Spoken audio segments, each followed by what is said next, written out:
حكمناش في الربح.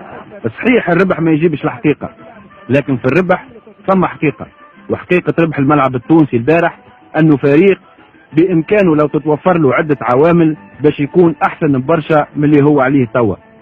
على الورق الملعب التونسي ما كانتش حظوظه وافرة للفوز بحكم زوز هزايمه الاخرانيين وتواضع مردوده بالمقارنة مع المعنويات المرتفعة للترجي.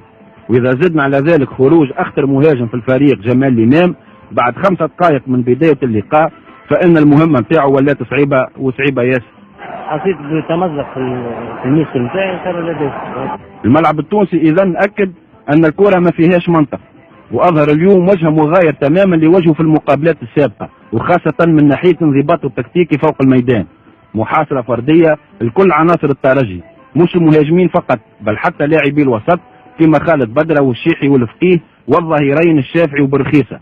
المحاصرة هذه خلقت الترجي وما خلتوش يتحكم في الكرة كما يحب، ولا وسط ميدانه بطيء والكرة ما تخرجش بسرعة من الدفاع للهجوم. سي فوزي شنو اللي مش ماشي في الترجي تو؟ نلعبوا ياسر ثقيل، ما احناش قاعدين نلعبوا بسرعة، الكرة تقف ياسر في وسط الميدان وما تمشي ما تمر من الدفاع حتى الهجوم ينزل وقت طويل.